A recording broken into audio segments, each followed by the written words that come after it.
Sa pagpapatuloy ng malawakang kampanya laban sa illegal na droga ng Police Regional Office Cordillera Administrative Region of Procar ay naaresto ang 2 drug personalities at nakumpiska ang nasa 581,344 na halaga ng illegal na droga sa mga operasyong isinagawa sa probinsya ng Abra at Benguet nito lamang 14 ng Setyembre taong kasalukuyan. Sa Abra, 2 lalaki, edad 32 at 39 na parehong naitala bilang street-level individuals ang naaresto sa isinagawang bypass operation ng mga operatiba mula sa San Juan Municipal Police Station at Provincial Drug Enforcement Unit of PDEO at ang Provincial Intelligence Unit ng Abra Police Provincial Office kasamang Regional Mobile Force Battalion 15 at Regional Intelligence Division ng Procar at ang Regional Intelligence Unit 14 at Special Operations Unit ng Cordillera sa Barangay Cabcaburao, San Juan ng Abra. Sila ay nahuli matapos silang magbenta ng 2 sachet ng pinaghinalaang shabu na may bigat na 0.27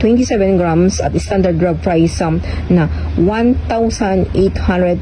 pesos sa isang operatiba na nagpanggap bilang pusher buyer. Dagdag pa rito, habang sila ay inaresto ay nakumpiska rin ang 2 pang sachet ng pinaghinalaang shabu na may bigat na 10.81 grams at may standard drug price na 73,508 pesos mula sa kanila.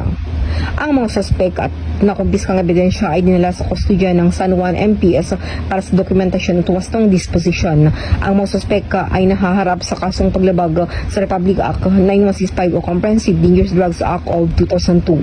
Samantala, sa Benguet, 2,500 fully grown marijuana plants at 150 marijuana seedlings na may kabuuang standard drug price na 6,000 pesos ang nadiskubre na sa marijuana eradication operations na inilunsad sa Barangay Kayapa, Bacon at Barangay Takadang, Kibungan, Benguet.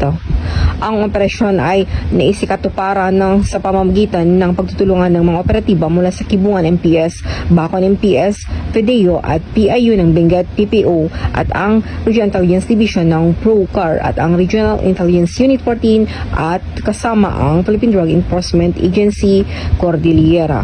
Lahat ng mga nadiskubreng marijuana ay agad na binunot at sinunog ng mga operatiba habang patuloy ang isinasagawang investigasyon upang matukoy ang iba pang plantasyon ng marijuana at mahuli ang mga individual na responsable sa pagtatanim nito. Mula dito sa Riyon ng Cordillera, ako ang inyong PNN correspondent, Police Master Sergeant Lenny Valerio, alagad ng batas, tagataguyod ng Balitang Pulis.